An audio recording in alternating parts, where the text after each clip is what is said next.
Week 5 of the war. The world is growing impatient, growing calls for a ceasefire or a humanitarian pause. Israel concerned this will allow Hamas to regroup. And we want to talk about the social media war waged alongside the war in Gaza. Why does it seem that Israel is losing that war? We will have Kara Swisher on to discuss. It's Unholy. I'm Yonit Levy of Channel 12 in Tel Aviv.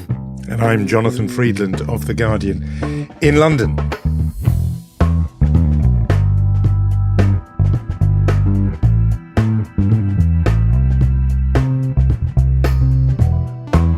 Unholy, two Jews on the news from Keshet Podcasts. As you say, week 5, it all feels actually like one long week or one blur. One long day, really. One long day. It hasn't stopped. It is sort of relentless. A milestone of sorts passed this week with the figure, and I know it's a contested one because it comes from the Gaza Health Ministry, which we and others point out is controlled by Hamas, but a figure of 10,000 dead in Gaza. And it is obviously a terrible number, a huge and tragic figure. And I have noticed that even people outside Israel who are sympathetic to Israel's predicament and believe that after the atrocities of the 7th of October, Israel has to hit back, it has to eradicate Hamas as a fighting force. This figure and the speed with which it's happened, people are really struggling with it. And that's why there's so much sympathy for these calls for a ceasefire and so on. And for example, one thing people say is, look, we get that you're in a position like when the Allies were fighting, United States and UK were fighting Islamic State, and in Mosul, they killed 9,000 to 10,000 civilians by some estimates, but that was over 9 months. The idea that this number, involving a huge number of children, images of body bags and so on, and grieving families, has arisen after just 4 weeks or 5 weeks of fighting or of Israeli military operations. It's very, very hard. Like I say, even for people who are predisposed to be sympathetic, it's just a very, very big number. And obviously behind that number is a whole lot of tragic stories. So I think that's where people find themselves at this point in the war. We talked before all about the humanitarian aid and the crisis of that. Now it's this big number staring at them. Yeah, well, look, first of all, when you listen to what Secretary of State Blinken was saying in Japan, I think that what Israel is discerning, obviously from other conversations as well, is that the United States will give Israel a few more weeks. And after that, we'll expect the IDF to tone down the military incursion and then only raids into Gaza periodically. And of course, Israel is very concerned. The specific discussion right now is about a humanitarian pause, meaning very brief ceasefire meant to, on the one hand, facilitate a release of some Israeli hostages. The concern in Israel is, of course, which has already experienced this from Hamas in 2014, when you have this kind of ceasefire, Hamas actually just regroups and leads another deathly charge against Israel. So that is what is on right now. What is the discussion? Hamas demands 4 days of this kind of pause. Israel is only willing to give 1 day. We will have to see how this plays out. But I think, Jonathan, you sort of pointed to the death toll in Gaza. And I think that is what is at the heart of this discussion. Because the more the numbers are high, the more the United States, or at least parts of, particularly the Democratic Party, are impatient with the president and his wholehearted support of Israel. I think Israel is in a tough spot. Now, I do want to focus on that a little bit. You already mentioned that the fact that we are getting this information from Hamas, and also the fact that we don't exactly know. Israel has an estimate, but it doesn't exactly know how many of the dead are indeed terrorists. I'm not trying to circumvent the problem and the question. It is obvious that there are civilian casualties. This is a terrible tragedy and a terrible reality of war. By the way, in modern warfare, in urban areas, 90% of casualties are civilians. That's a terrible statistic, but that is the truth. And this is an asymmetric war, because when you think of one side that does adhere to international law and the other side that clearly doesn't. And I want to say something about the trap that Hamas is laying in front of Israel after perpetrating this massacre against Israeli civilians, now clearly hiding behind its own civilians. Now, what is Israel supposed to do? Not hit military targets and thus not achieve the objective of hurting Hamas in a way that it can't perpetrate this kind of massacre again, or hurting these targets and then mounting pressure against Israel to stop. I think specifically the people who are concerned about civilian casualties, and by the way, so is Israel, because Israel has a whole unit in the IDF dedicated to international law and adhering to international law.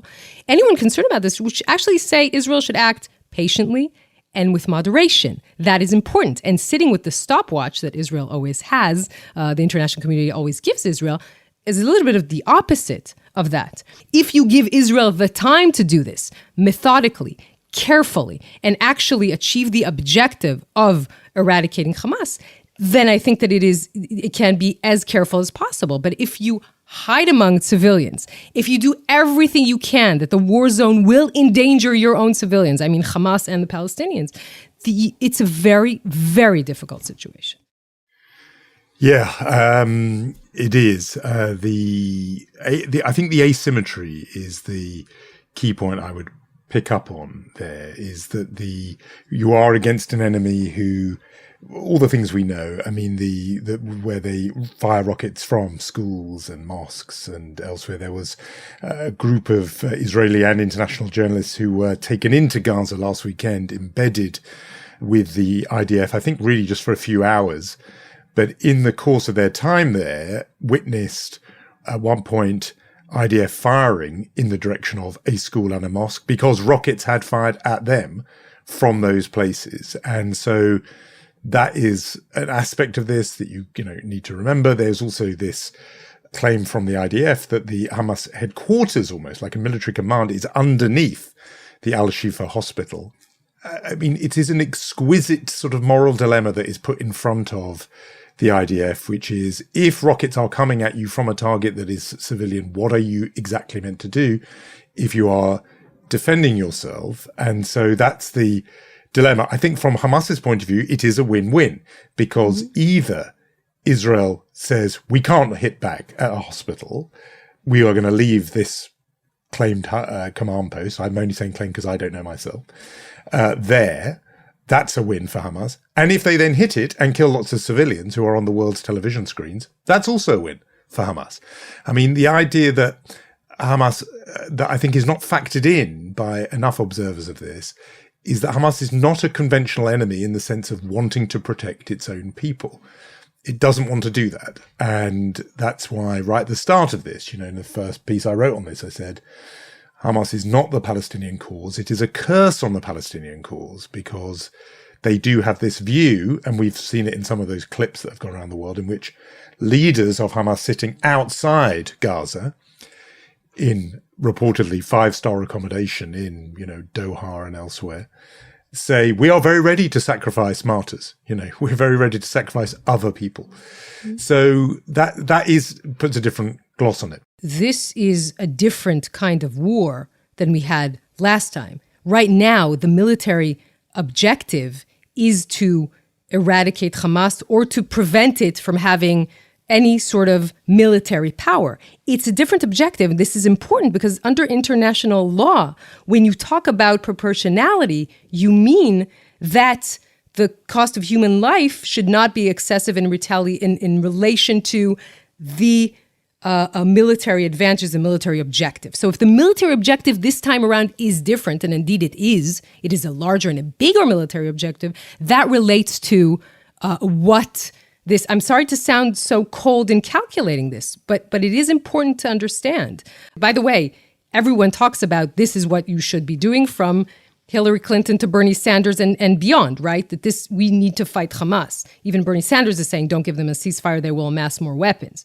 So again, if you define the objective like that, that is what you have to discuss when you discuss civilian casualties. I'm not saying it's an easy dilemma. I think it's an incredibly difficult one. And as you said, Hamas is just winning more. And the more the international community is pressuring Israel, I'm sorry to say this is bluntly, but this is galvanizing Hamas. It convinces them that that it's the right tactic to use humans as a protective shield. And you saw in the week 5 of this huge procession moving down from north to south, because they have finally realize that as much as Hamas is threatening them not to move, they have to do it to save their lives. And by the way, the idea for protecting that procession, moving to the southern point of the Gaza Strip.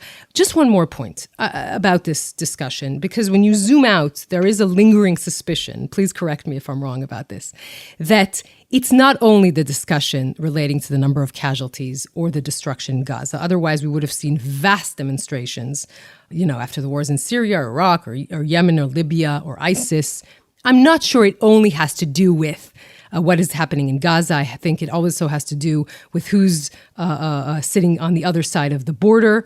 It kind of feels like the world is saying to Israel, you can defend yourself and eradicate Hamas as long as you don't eradicate Hamas and don't defend yourself. That is what it feels like, again, to Israelis sitting and looking at at this criticism.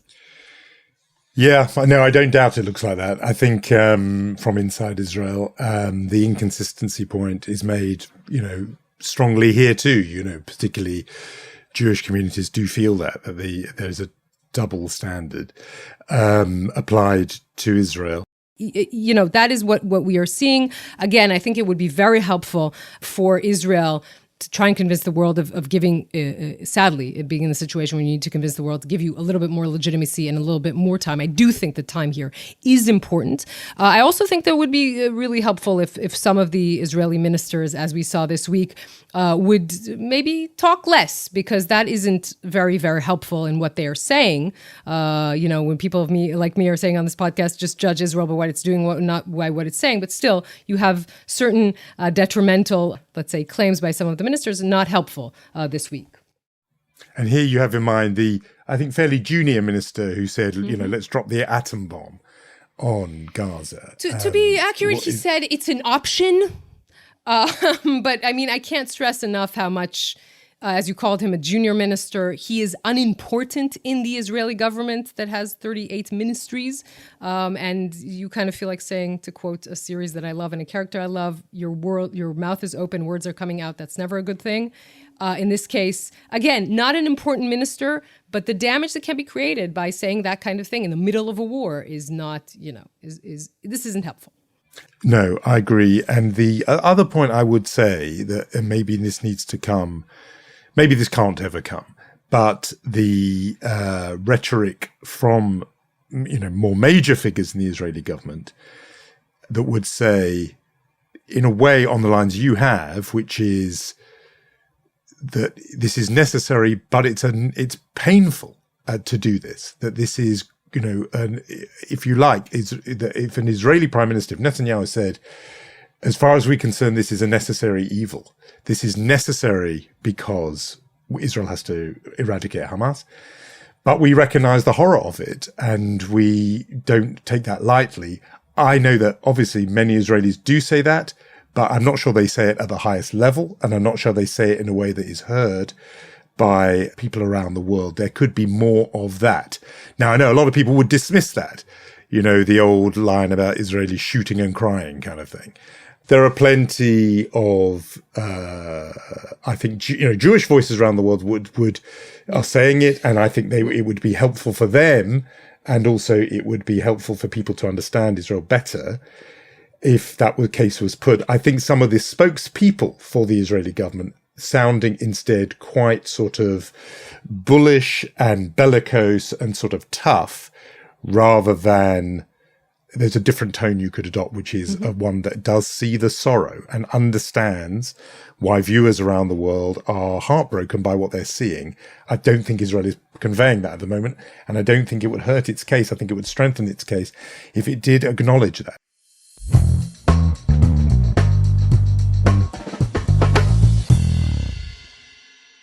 For the whole 5 weeks of this war, you and I have been talking about how it is playing out, how it's affecting Jews in the diaspora, and the sense that there is less understanding, not only of Israel, but really of what it is to be Jewish.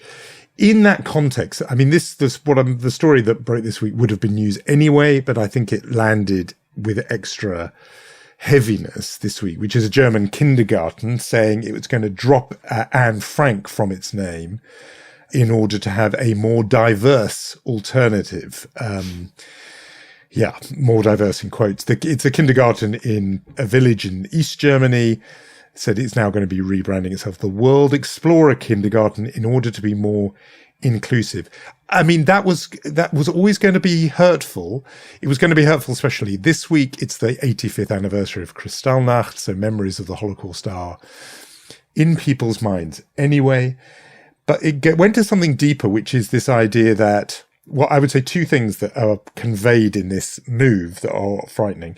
One is, in this current climate, we no longer think of Jews as a group who are, what does it mean by the word diverse? That are sort of captured by the coalition of categories of people we think we should protect and defend. You don't count as one of those minorities whose side we would want to be on. So you're out.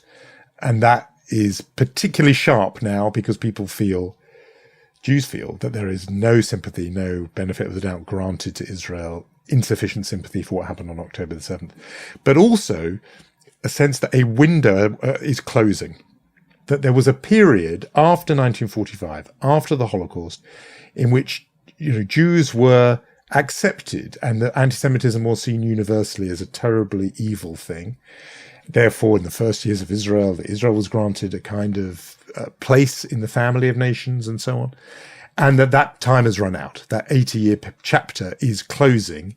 The sympathy that the world granted, and particularly a country like Germany granted, well, that's over now. You're no longer in the circle of the good. Anne Frank, Holocaust victims, for 80 years, we thought of you as part of the group of people that we would want to identify with. No longer. You can't not think of Dar Horn's book published last year, People Love Dead Jews. The first story there is, in fact, about the Anne Frank Museum in Amsterdam, and one of the workers there had a kippah on, and they told him to hide it so as not to insult people, which is unbelievable when you think of the fact that someone had to hide his Jewishness in the Anne Frank Museum. But this is a continuation of the same thing. And as you say, happening now in the middle of a war that Israel is fighting and in the middle of this anti-Semitic wave washing Europe and the United States. It's just so... is really hurtful. I remember the Dara Horn story. It was sort of that him wearing a kippah was compromising the universality of the message. We want the message to be universal. And this is the interesting thing. And I think there's the same thing going on with this kindergarten idea that if you Jewish isn't universal, right. Other minorities, that's universal. But if it's Jewish, and then also that idea which she talked about, didn't she? Which was that, you can talk about the Holocaust so long as it is only about man's inhumanity to man. Right. If you bring out the Jewish aspect of it, no, thank you. Right. So this, and sadly, but as you said, it lands especially now. And as you said, we have discovered in the recent couple of weeks that people don't even love dead Jews. That is the sad reality of what we have discovered. We should also add, by the way, just on the sort of dangers for Jews around the world. First of all, that the Mossad thwarted an attack planned by Hezbollah against Jews in Brazil. 2 Brazilian citizens were arrested for planning this attack. So it does say something that the Jewish community around the world is on high alert everywhere, and for a very good reason. And there are fears of this kind of threat to Jews all over the world, actually. In California, last weekend, a 69-year-old Jewish man died from his injuries after he had been struck by a pro-Palestinian protester at a rally in the town of Westlake or suburb of Westlake. It seems as if this protester who was carrying and waving an Israeli flag, there's a picture of him just 5 minutes before he was struck. The claim is that he was struck by one of the pro-Palestinian protesters who was carrying a megaphone and that he died from his injuries shortly afterwards. Quite a lot of this is contested about exactly how the argument or row or violence broke out. But the result was an old man was pushed to the floor and he suffered head injuries and he died from that later, and the police are treating it as homicide. You take that there in California, right on the other side of the world, in Dagestan, that event we talked about on the podcast at the time, where there was a kind of hunting for Jews in the airport in Dagestan, led in turn, I'm told, has led to a great degree of anxiety and fear in the Moscow Jewish community that feels something has changed in their mood. They previously had felt as if there was a lid being kept on anti-Semitism, now not nearly so sure. And so, you've mentioned Brazil. I mean, it is all over the Jewish world. There are this degree of fear and anxiety. Some of the groups who really follow this full time are urging caution and calm, saying it's bad, but we've got to keep things in some kind of sense of proportion. But it's very difficult when people are feeling this fearful. Yeah. By the way, I heard a friend of and an avid listener of the pod who lives in Beverly Hills told me about, Beverly Hills Park and spray paint kill the Jews. And you've seen in Europe and the United States instances of houses being marked. And this is a very, very scary period. Yeah, I mean, graffiti also on the Wiener Library here in London, which has an extraordinary and very resonant history. The Wiener Library was compiled by Alfred Wiener ahead of the war. He was a German Jew who realized that fascism was coming and on the march and gathered evidence of anti-Semitism and, in effect, the Holocaust as it was happening. The archive was originally in Germany. It moved to London, and then anti-Israel graffiti sprayed on that building. So all of these elements coming together in this week where the anniversary of Kristallnacht, there is a level of Jewish anxiety out there. There are voices, I would say I'm one of them, trying to say we need to keep this in proportion. We've got to, try and do our best to sort of keep calm in the face of these things. But there is great fear around is undeniable. Yes, so the Jewish community feeling trepidatious around the world is very understandable. But this also speaks to a larger point, which is this war is not just being waged between Hamas and Israel. It is a larger war and has different aspects. One of those aspects is the social media aspect, and that is what we want to talk about with our very special guest.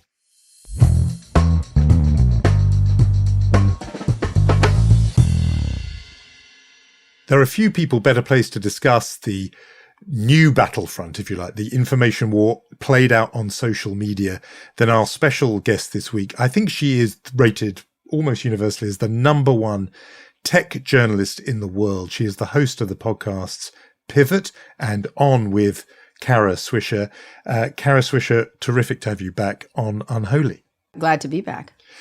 I mean, so much going on in just regular media and the regular information space, but people have really observed that this argument about the war is being fought out, particularly on social media, and they zero in especially on TikTok, and lots of numbers have come out. Because there will be some people listening to this who are not particularly across what happens on TikTok. Why has that become such a particular place? Well, it's the most popular. That's why. I mean, obviously, young people aren't on Twitter, for example, and it's also a toxic waste dump more and more, and so it's not a particularly useful way to get media right now, and everybody sees it pretty clearly, even people who use it regularly. But TikTok's been a place where there's been a lot of activity. And so it's biggest and it's most popular, and therefore that's where propaganda would go necessarily. I don't think it's unusual that would be the thing because it's a propaganda war. And they call it misinformation or disinformation, or this is an information war, but every war is an information war, since the beginning of time. It just depends on what the tools are. In this case, they're all kinds of videos or online different online social media tools. And so TikTok's been the focus. I think, a lot of people in the U.S. have pointed to it, especially anti-China people, but they've been removing videos. They just put out something. They removed about 725,000 videos from the region. They're trying to zero in on fakes. It removed a million pieces of content globally, and millions of pieces, of content globally. And so they have a really hard time taking things off because they're the biggest, essentially, and that's what people are using to do so. And of course, they're also caught up in, is the Chinese Communist Party trying to manipulate this conflict? And of course, they have to carry that around with them, whether it's true or not. It hasn't been proven, but most people feel like the Chinese Communist Party are using TikTok to influence the war. So that's, I'm putting China and the influence just aside for a moment, but the data here is that when you look at the hashtag, as of the end of October, you look at the hashtag Stand With Israel, 324 million times, Stand With Palestine, 3.4 billion times. That's 10 times more. Is that internationally. I believe that was from one of the committees in the U.S. that put that out.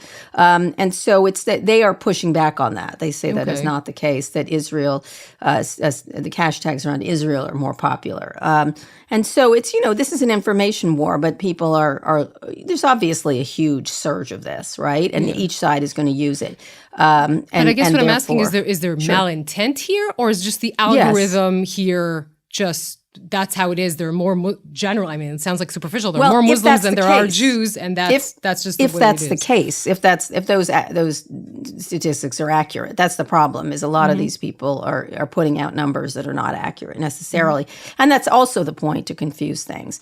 They keep removing content. That's for sure. They're taking stuff out, especially synthetic media, they call it, which is misleading. That's using AI or other methods to make things, to splice together old video or use things from other conflicts.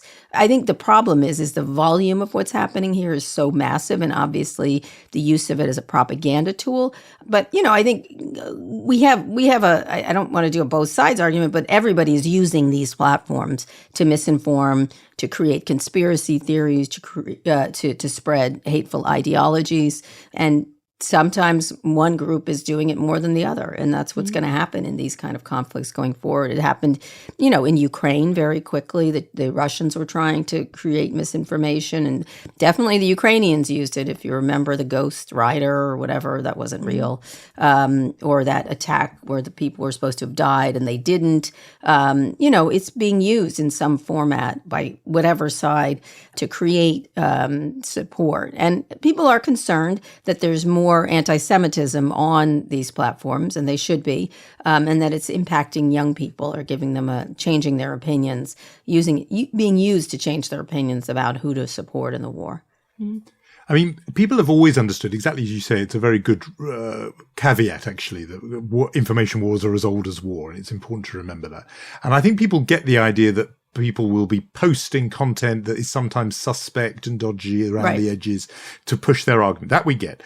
The thing that I think has got people alarmed about TikTok, and it may be just a point about generational ignorance, they just don't know how it works, but is the idea that the algorithm is somehow being gamed in a way that advantages one bunch of propaganda more than the other, and in a way that is more opaque because it is controlled out of China rather than in the commercial, bear pit of the US or Western market. It sounds great. There's no proof of it, right? That's the problem with a lot of this stuff around TikTok, is that there's no proof that this is happening. And TikTok has pushed back rather significantly on this, saying it is not happening.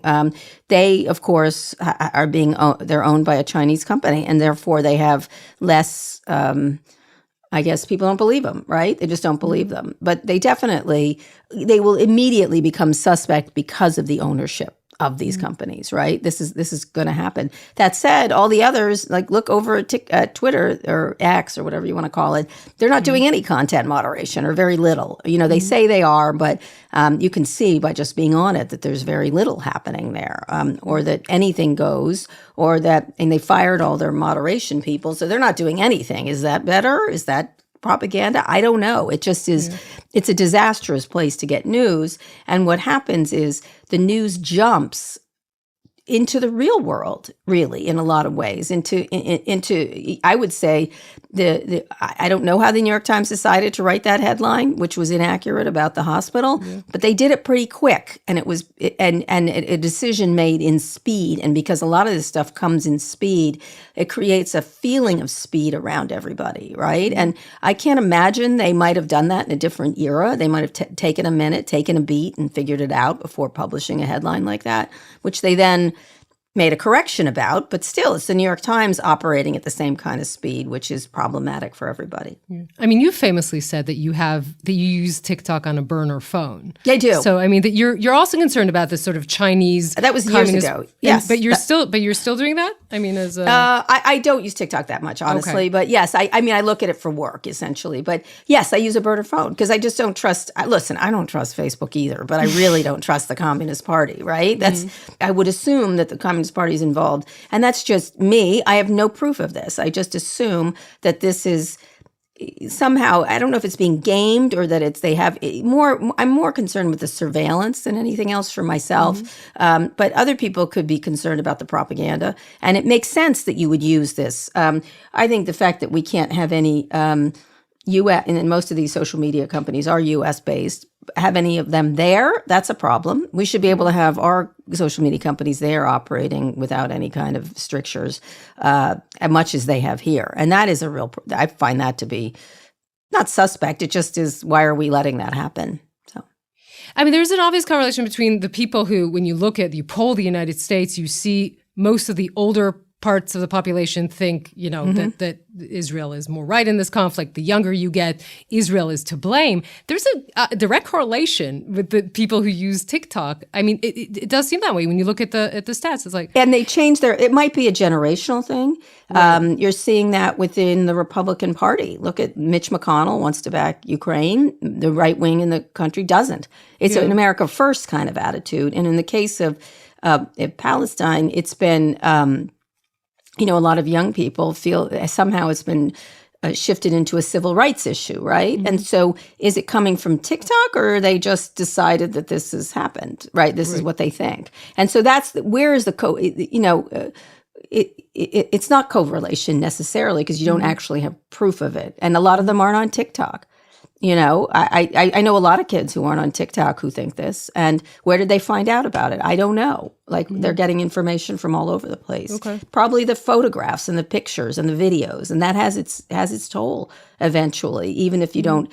I mean, what I think about a lot is, can you imagine if they had this much video on World War II? I mean, people would be like, wait a minute, that's a lot of people being killed or bombed out.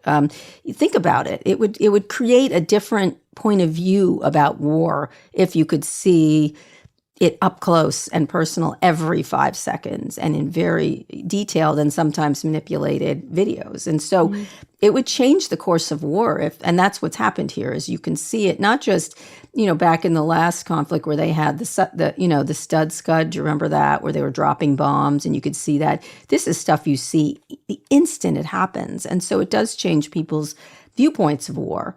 You can see the brutality of it very quickly, and therefore start to feel funny about it, right? And so you form I don't know. I think it's more the flood of information is the problem, or the solution. Some people think it's the solution. I mean, if you No, I've given more thought myself to what if there had been social media 80 years ago. Yeah. And instead of thinking that would have alerted people, for example, to the Holocaust, I now think there would have been Holocaust denial. Right. From the very start. People would have said it's all made up and you can't believe any of it. I mean, and also the other thing people say is, when you say we're seeing this one, people don't go as far back as 80 years. They look at more recent wars involving even the United States against Islamic State, for example, and say there wasn't the equivalent video there from the Islamic State side. No, there wasn't. But the thing I was going to ask you about in your very legitimate quest and demand for evidence, I was going to just mention this New York Times piece that got a lot of traction, in which it put advanced evidence suggesting actually not just China, but it detected the hand of Iran, Moscow, and Tehran behind the spread, and talked about fake, bots that had been created to disseminate this video. So even if it wasn't actually wired into the TikTok machinery, there were users, state actors. What do you see of that? Yes, they've taken them off. There's been lots of stuff being taken off of these platforms. All of them, by the way, not just TikTok, but they're removing false accounts. I mean, they're creating these false accounts in the millions, right? And very quickly they gin them up and then put them out and then close them down. These are covert influence operations, right? This is what they're trying to do. Listen, Iran, Russia, China have all been doing it for a long, long time, using these tools that were built largely in America, which is kind of ironic, to disrupt America. And it's not just in this war. It's over partisan thing. It's over COVID. It's over election denial. Anything they can do to create disruption is the point, right? Or doubt. And that's really the point of everything. And it's the same playbook. They did it in Ukraine, but right before the war, they were softening up the country, not just via propaganda, which is what this essentially is, but also via attacking the internet, attacking infrastructure, attacking electrical grids. We are now in a full-scale war that has to do largely with technology in terms of shutting it down. Look at shutting off internet in Gaza, shutting off the ability of people to get good information, confusing people. It's, I always think, that Russia really did lose the Cold War, right? But they're sort of pretty good at the cyber war, and it's cheaper. And they can do it over and over again and use our own technologies to hurt us. And are you concerned what that means as the U.S. is approaching an election year? I mean, if every election, yes, right. It's not the newest thing. I mean, this is what happened in the 2016 election. That's really, it started to gin up in the 2016 election. And then it's continued. Now, there's lots of agencies that are onto them now, too, at the same time. You have CISA here in the United States and others that are trying to teach election officials how to deal with this, including attacks on voting machines and things like that, actual physical hardware attacks. There's all kinds of people that are much more educated about how this is being done. And of course, every time they figure out whatever malware people are trying to introduce or malware methodology, they come up with a new one, right? They come up with yet another one. And then ultimately, they use bots to do this, to try to upset and disturb people. And then those people get upset and disturbed. They don't really care what side they're on. They just want to create anger. And then people then jump on. It's like a digital traffic accident. Everyone stops and looks and then maybe participates. And so a lot of it is generated by these bots that gin people up. And Twitter was attacked right when Elon took over with anti-Semitic and all kinds of terrible things just to test it. White supremacy, they enjoy using these platforms to generate hate. And so a lot of it is testing to see what works and seeing how much these companies can keep it out, but it all gets through, right? They attack with a flood, and that's the problem with these kind of things.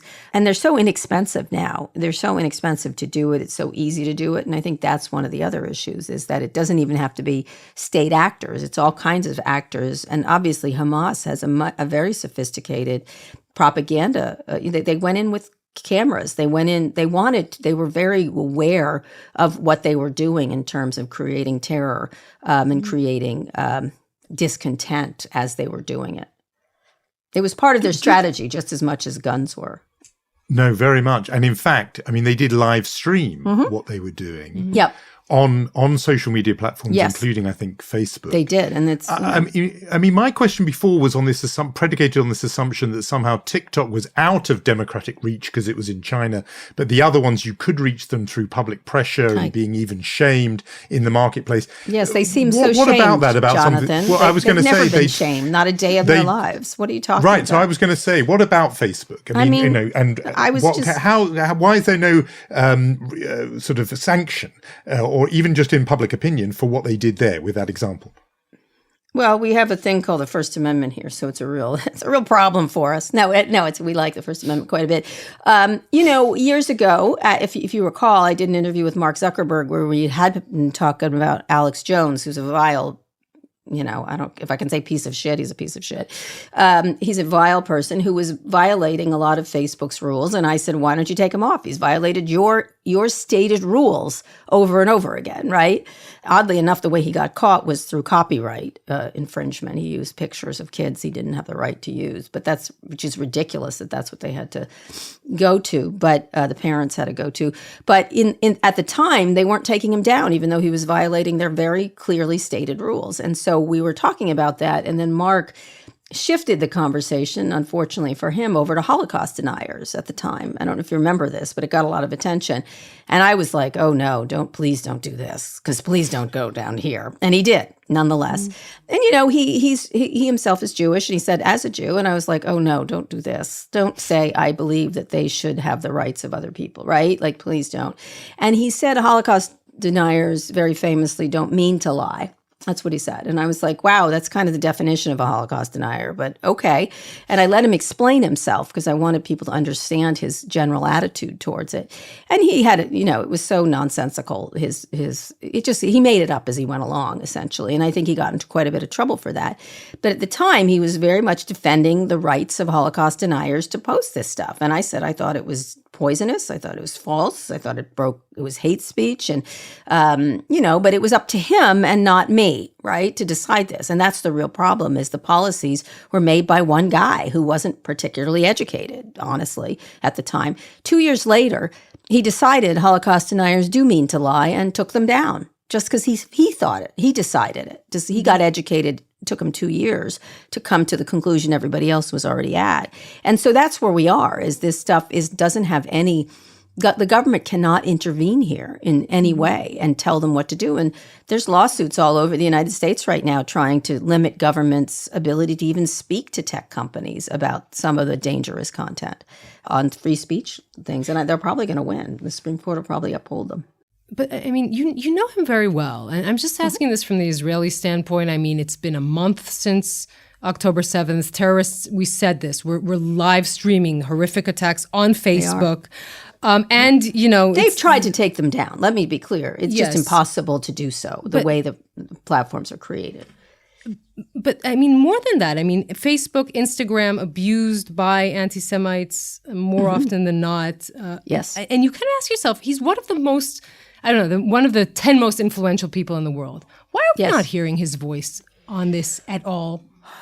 Well, he's like, oh, look over at TikTok. That's what he's doing. Right. And he's posting photos of his leg injury. I get that. But it's like the most horrific attack on the Jewish people since, it's amazing to think. I don't know. Everyone wants everybody to post, right? I get a lot of pressure, like, post something. I'm like, you know what? I'm ignorant, so I think I shall not at this moment right now. I think we'll let the experts discuss this and the people with real expertise. But I think you're right. I think he really is someone people look to. Every one of these companies is caught in this conundrum of any issue, this one in particular, but any issue, whether it's abortion or any controversial issue, and they're being demanded to make a statement. And you see this over in colleges here, in universities. That's where the real stuff is playing out, where a lot of big donors are demanding that the heads of colleges shut down what is essentially hate speech, and the management of these colleges have been caught flat-footed in terms of what to say. They're trying to play it all ways and be very, not call out Hamas or shut down these groups that are clearly using hate speech. I think Brandis threw off one of the groups who was clearly doing hate speech. But everybody's got to decide on their own what hate speech is, right? I think it's pretty obvious, when you call for the support of a group of people that has been calling for the destruction of Israel. That's pretty much hate speech. I don't think that's a very difficult thing to say. But these companies really, companies and universities really are having a difficult time. I think they're trying to please everybody and therefore pleasing nobody, right, on some level. Just on your, I'm very interested by it because it surprises me that it's an old-fashioned sentiment you expressed there, which is you don't make statements about everything. You think sometimes I don't know the answer. Is there any turning of the clock back to that where people didn't feel, institutions, individuals, people, that they should sound off about everything all the time? Well, it depends on who you are. If you have huge interests there, like you're a company, I guess. I mean, this is me just thinking as if I was advising them. If you have interest in people there, you must say something, right? If I remember, I'm going to use a different example, but when Mark Benioff at Salesforce had business in Indiana and they were passing really heinous laws against gay people, he spoke out. That was appropriate, right? Not every company should have spoken out necessarily, or maybe they should have, I guess, but most people didn't expect them to. No, I don't. I think everybody's got a platform now and everyone has an opinion, most of which opinions are uneducated, or they don't know what they're talking about, or they're being manipulated, or they're using video that either suits them or is not right. I mean, the hospital thing was just one of those things where I had some thoughts. I was like, why in the world would Israel bomb a hospital the day before? Just like, I'm not a stupid person, right? I was like, that seems wrong. That seems stupid. I am also cognizant that people make terrible errors in the midst of war, right? That this was, and I kept thinking, this had to be a bad rocket. That's all I thought myself, but I never said it because I'm not the expert. I wasn't there. I haven't seen, you know what I mean? I didn't do the reporting there. And I think a lot of people decided to become, junior detectives on things they had no, I don't know anything about bombs. Let's talk to the bomb experts. Let's have reporters go in and see it. Let's have actual reporting. Let's not take the word for the Palestinian Authority, which is run by Hamas, right? Like it's an obvious, like as a reporter, you're being given information by people with a point of view, and a very clear point of view. And at the same time, to me, there's an old journalism thing. If your mother says she loves you, check it, right? Like, I don't know. I feel like, and in that case, I was so surprised by the New York Times for doing that. When I saw it, I was like, oh, wow. That's not a particularly good source to base a giant headline on, is it? And even if it took a minute, I think they were under pressure to say something right away. You have to resist the urge to make a point without knowing what you're talking about. And I think they, of course, did, and they corrected themselves, and they've done a lot better job, right? That's what's good about regular media is as many mistakes as they make, and they certainly make mistakes, they stop doing it. They correct themselves. With social media, the beat just goes on. And they make more and more. They don't even correct the mistakes. They just move on to the next mistake they make. If we're on the issue of mistakes, let's talk about what you call the toxic waste dump, which is Twitter these days, and what you're seeing from Elon Musk, right? The ADL controversy and the rhetoric and things that are really, should be pointed out as very problematic at best. He has a point of view. Exactly. What can be done there? What is there anything that can be done? No, he owns it. He can do whatever he wants. He can say whatever he wants. He's of course tarnished his reputation almost beyond repair. I think beyond repair myself. But this is you're seeing him as he is, right? Or else you're seeing whatever he seems to be up to. I don't really know, and nor do I care to know. I just feel sad for humanity that this very uneducated person owns something so important in so many ways. But here we are. This is it. This is his little billboard to broadcast his typically ignorant views about everything. Whether it's and usually it's cruel. It's casual cruelty. The other day, this woman who runs Libs of TikTok, whatever, I don't know. It's this group that just enjoys harassing people and doxing them. And there was a story in USA Today about how people that get attacked by this group end up getting death threats. And she, of course, was like, yay us, like, good job by mom, whatever. And Musk was like, congratulations for doxing people. Well done. Like, it was sickening. It was sickening to watch. But, if I was feeling righteous over every stupid thing he does, I'd be in a constant state of righteousness, which I really don't feel like being in. He's just stupid. That's all. He's a stupid man and that says stupid things almost continually and is very much used by propaganda organizations. He's like such a mark for those people, right? He's an easy mark. This may have to be our last question, sure. Kara, but I'm when you was talking before about the bots that gin up all this rage, and even just now what you're saying about Elon Musk, I thought to myself, okay, we can't change these whole platforms. It's too big a task. But what can individuals listening to this do to insulate them, to insulate themselves from some of these things? How, for example, can they make sure they're not seeing those bots or ginned up by them, or they're not seeing the things that Elon Musk is putting in front of them? What's the kind of hygiene or individual things people can do to protect themselves from this tidal wave of garbage that is coming their way? Well, turn it off. Like, I think really pretty much. I mean, these platforms are controlled by either massive companies or problematic owners, right? And so who have points of view. I think turning it off is the only, I haven't been using, there's just the information on Twitter is it's sifting through a toxic waste dump to find one piece of information, and that's ridiculous. I would rely on a number of news sources and make them varied, right? So you can see the different points of view that have at least some rules in place on how they do reporting. Now, that getting angry about them making mistakes, well, guess what? They're going to make mistakes. When you cover a war, especially, it's lots of mistakes can be made. And then as they move to correct them, that's what I would look for. So I tend to rely on, better. I typically don't trust government, but I don't not trust government, right? I want to hear what they have to say. And then we have reporters and other groups. And by the way, there's all kinds of groups now. It's not like Bellingcat, I find really helpful. The BBC Verify, CNN has a new verification thing. I think you have to have a wide diet of media to be able to take this all in. Even stuff you don't like, right? You have to look at it and hear their points of view. And in order to be saying like nonsense, that's just nonsense. I mean, for example, Congressman, I think it's Tlaib, wrote that ridiculous tweet about the river to the sea quote. It was meant in hope. Like, are you fucking kidding me, lady? Like, everybody understood that. And a lot of people, I thought quite correctly, including very high-ranking officials in Michigan, were like, are you kidding me, lady? That's essentially what happened. And I thought that was good, right? Mm-hmm. Like, she said something, it was nonsensical and cruel, and people pushed back on it.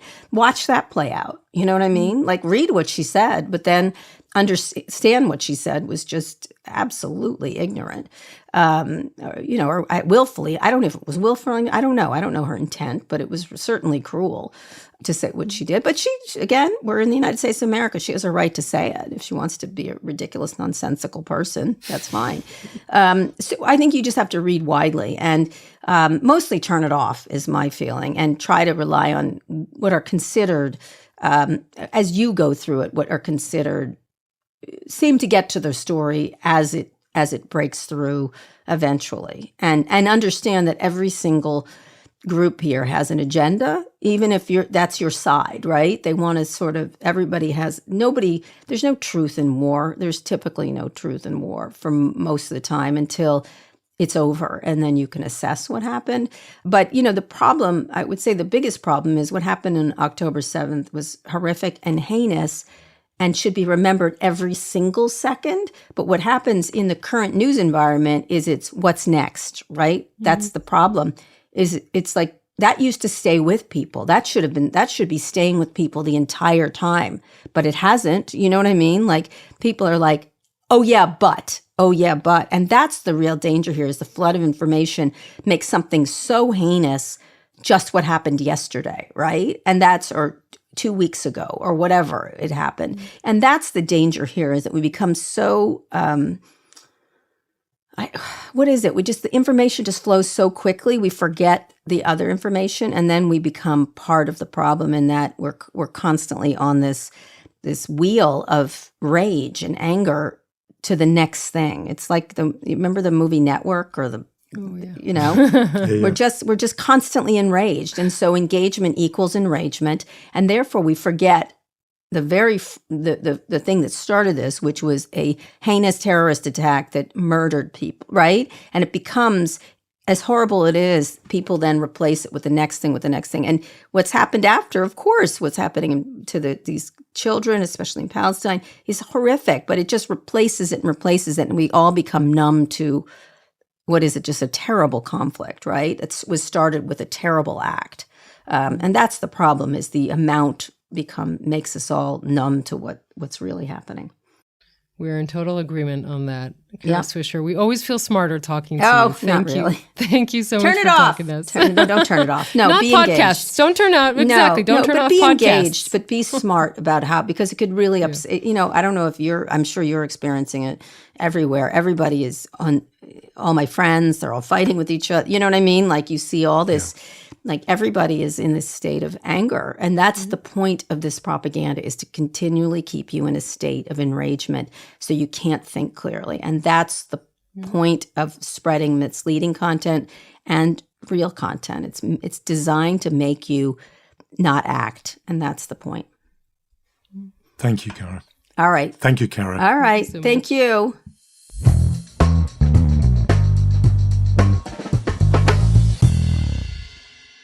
Always great to talk to Kara, and this is our second conversation with her on the podcast. I think it was really interesting to hear her analysis on what Israel, how essentially we are losing this war, this sort of short form war, this social media war, and what we can do. I think it's pretty clear, a war like we haven't seen before, and this is an important part of it, for sure. No, very clarifying conversation with Kara Swisher. She's sort of across this new battlefront, really. I mean, it's a whole new area that wasn't a part of, war planners' thoughts 10 years ago even, but is now absolutely part of it. Active disinformation as well as what people are just sharing organically themselves. So if we are on the issue of media, I just think that we should mention a report coming out of honestreporting.com. It's a pro-Israel advocacy group. The executive director is Gil Hoffman. He used to be a reporter for the Jerusalem Post.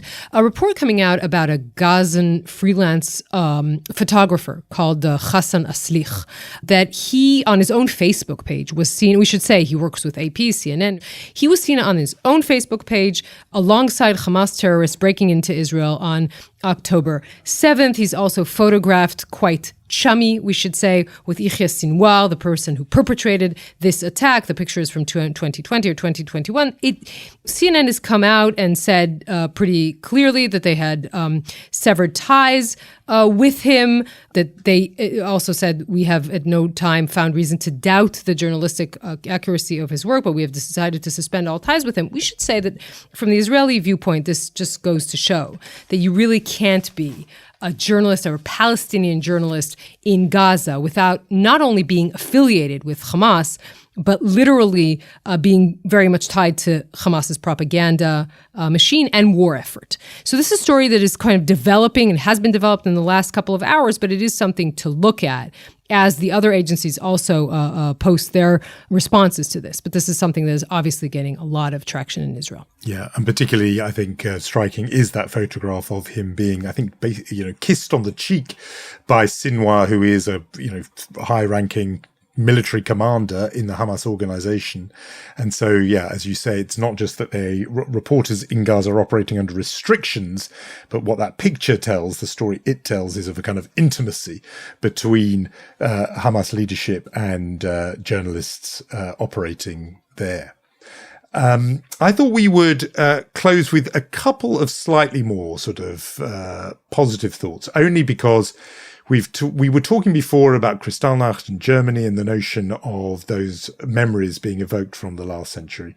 And I thought it was just of note that one of the interventions in this whole conflict that has been credited, applauded for sort of making, a lot of good sense and wisdom did actually come from Germany. And it's a speech from the Vice Chancellor of Germany, Robert Habeck, that has sort of gone, viral. It's been very widely shared around the world, in which he spoke about Germany's particular sensibility on this subject and its history, and didn't run away from it, and saying that Germany will always have a connection with and an understanding of Israel, and nothing is ever going to change that.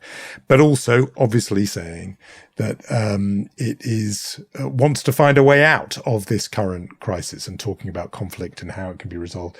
It was just very humane. It was very understanding, and has been, widely discussed. And so, there people can find lines in it to criticize, but just since we're talking about Germany and that the events of 85 years ago, they have an echo even now.